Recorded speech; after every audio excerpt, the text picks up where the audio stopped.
Hello Taurus, Sun, Moon, Rising, and Venus signs. Kamusta po kayo? Sana po ay nasa mabuti kayong kalagayan. Welcome back po sa Star Tarot. Kung bago kayo rito, welcome na welcome din po kayo. Thank you po sa inyong support. I truly appreciate it and God bless you all. Tignan natin ang mga messages ninyo for November 12 to 18. Unahin natin ang mga trinkets ninyo. We have the Eiffel Tower. Ayan, so maybe, ang iba sa inyo is going to travel abroad. Maaring yan ay European countries na pupuntahan ninyo. That could be related to pasyal, trabaho, business, maaring ganon. Maaari din ang iba sa inyo ay magta-travel papuntang Paris, no? Gusto ninyong makita si Eiffel Tower, maaring ganon. Maaari din ang iba sa inyo dito, Taurus, no? May naririnig akong coming home.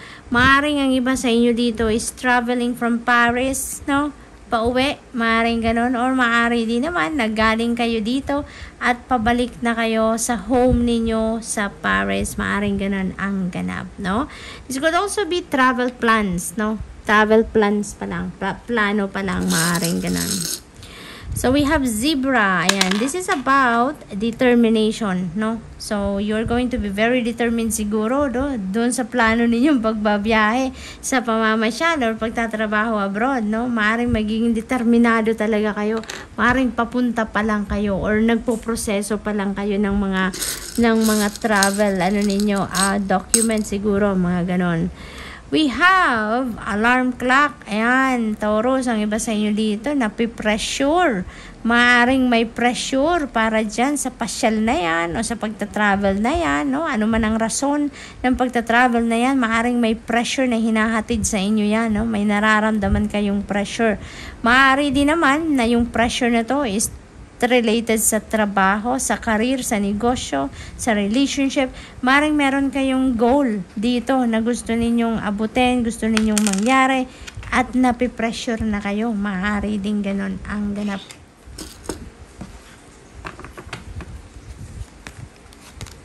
So we also have number 46, the thinking man. Ayan. So maybe ang iba sa inyo, Taurus, no? May iniisip, maaring marami ang iniisip, maaring nagdidiskarte, maaring may kailangan pagdesisyonan, maaari din ganon.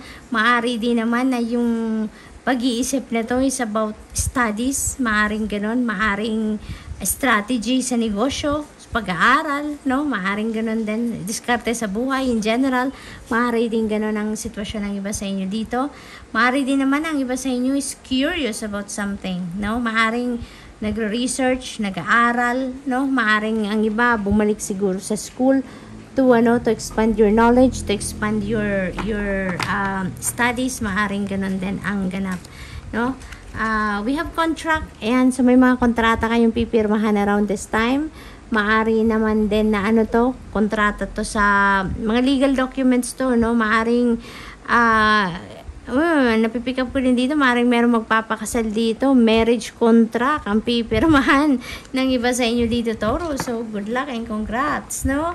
Maaari din naman na kontrata to ng lease, maaring meron kayo ditong binili, no? Maaring ganun ang pipirmahan ninyong mga dokumento din, no?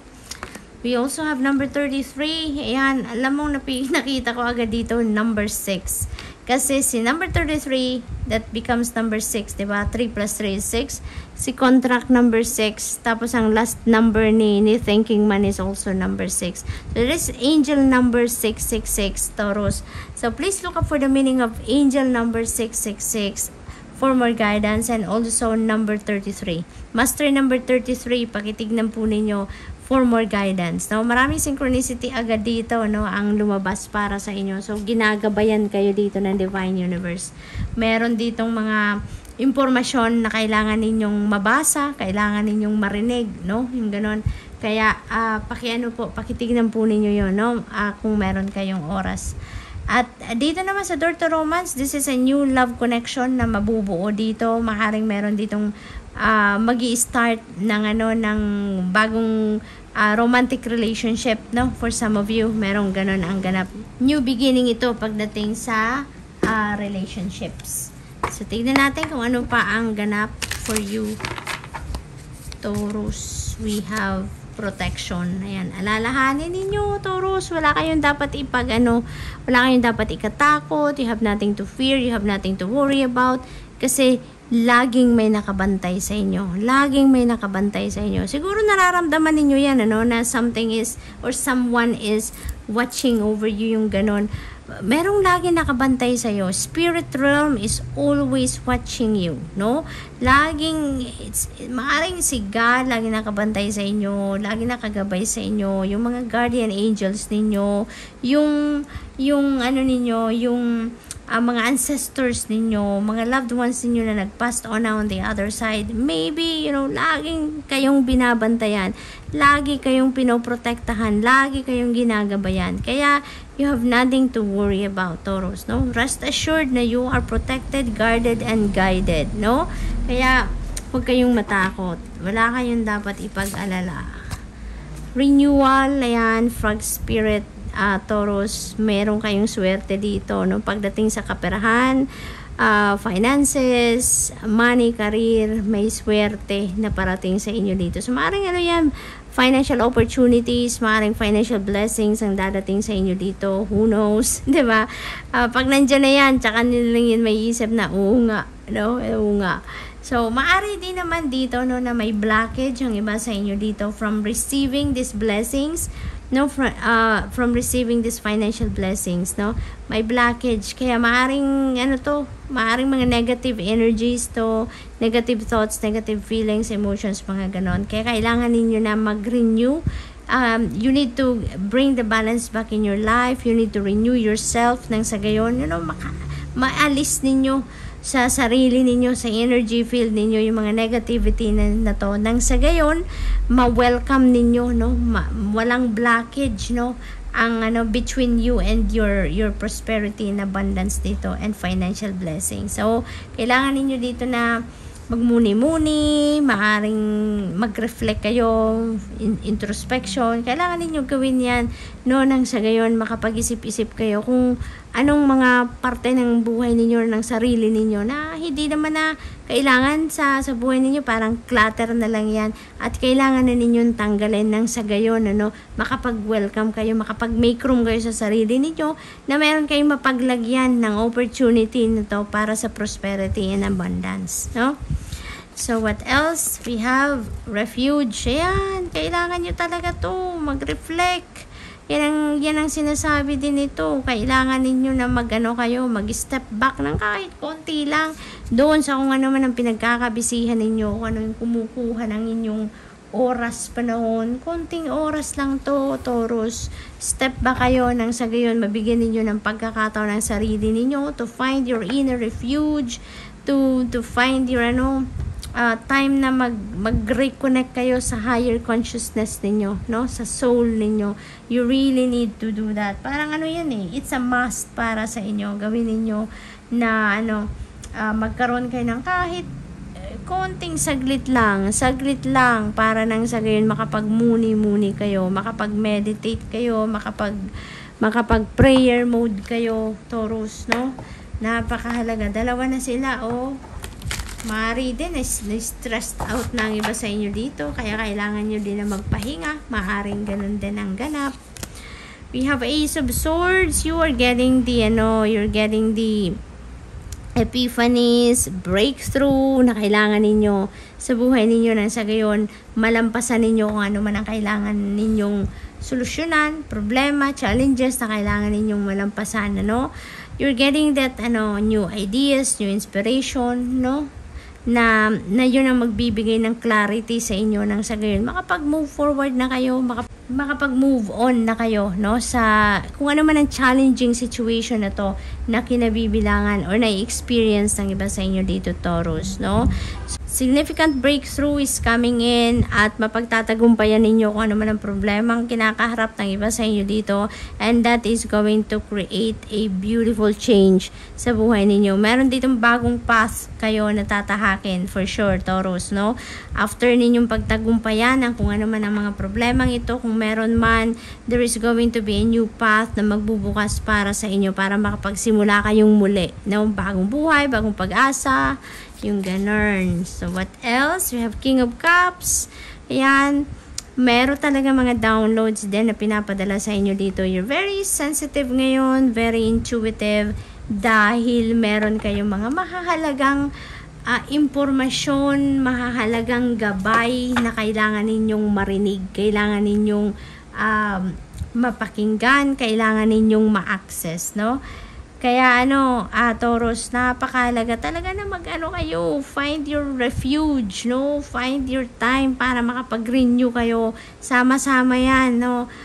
Kasama yan dito sa assignment ninyo, kumbaga, para nang sa gayon, ma-access ninyo yung mga mahahalagang gabay para sa inyo ng Divine Universe, no? You need to really make time kasi kung busy kayo, kung lagi kayo may ginagawa, busy ang inyong katawan, busy ang inyong isipan, sigurado hindi ninyo maririnig kung ano ang bulong ng intuition ninyo sa inyo. Hindi ninyo ma-access yung divine guidance. Kasi yung divine guidance, Taurus, sa atin ng divine universe, it comes to us in a very subtle way. Hindi yan, parang bulong lang yan talaga. Kaya nga bulong ng intuition, di ba?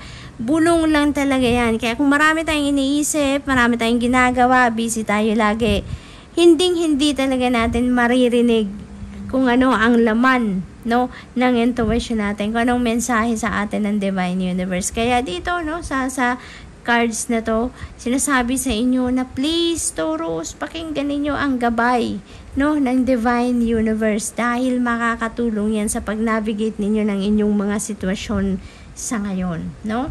Maaari din na through another person, no, maaring the Divine Universe is sending someone, no, sa path ninyo nang sa gayon, maaring through this person, sa pag-uusap ninyo, may maibigay na advice ito sa iyo, through your conversation, doon ninyo marinig yung mga salitang kailangan ninyong marinig para sa gabay, no? Yung ikakabuti ng inyong sitwasyon, yung makakatulong sa inyo sa pag-navigate ninyo ng inyong mga pinagdadaanan sa ngayon, maaring marinig din ninyo yan through this person in the sa katauhan ni King of Cups, maaring gano'n, no? So this is going to be someone empathic. This could be a water sign, no?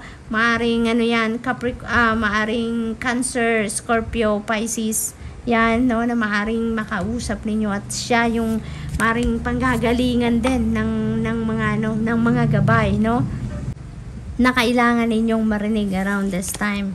So we have the Hermit energy. Tignan mo, Taurus.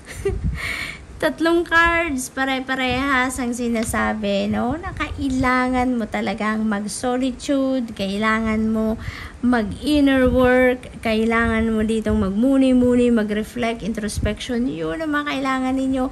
Yun ang sinasabi ng 3 cards na to. So, maaring ang iba sa inyo, Taurus, merong mga may mahahalagang gabay talaga na dapat ninyong marinig, dapat ninyong malaman, or maaari din naman ang iba sa inyo exhausted, kaya kailangan ninyong magpahinga, no? Maaring ganun din ang sitwasyon dito, maaring physically, mentally, emotionally, spiritually exhausted na kayo, kaya ang panawagan sa inyo dito ng pagpapahinga, pagre-reflect, para magkaroon kayo ng oras para mag-rest talaga ang inyong katawan at ang inyong isipan. Maaari din ganun ang sitwasyon ng iba sa inyo dito, no? Maaari din naman na kailangan ninyong magpahinga at the same time dahil maaring yun lang din naman ang pagkakataon ninyo, then na marinig din ninyo yung soul ninyo, no? Kasi nga maaari talaga na mayroong sitwasyon kayo dito na siguro kailangan ninyo ng gabay kasi maaring hindi kayo makapag-concentrate, maaring hindi kayo makapag-desisyon na maayos, or hindi ninyo makita ngayon yung truth ng inyong sitwasyon, kaya hindi siguro kayo makapag-desisyon. May mga ganong sitwasyon dito. Siguro ang iba sa inyo na ganyan. Kaya kailangan ninyong umatras muna, step back muna kayo sa kung ano man ang inyong pinagkakabisihan, ng mapagtuunan ninyo ng pansin, no? Ang mga kailangan ninyong marinig. Kasi nga, very subtle lang ang pagdating ng mga mensaheng ito. Kaya, kailangan ninyong tumahimik muna, magpahinga ang katawan at magpahinga ang isipan. Kailangan ninyong mag-spend time alone muna nang wala kayong makausap, walang mag-istorbo sa inyo, yung ganun ba, no? Taurus, so that's all I have for you for the week. I hope nakatulong ang mga mensaheng ito in some way. Thank you for watching. Love and light. Namaste.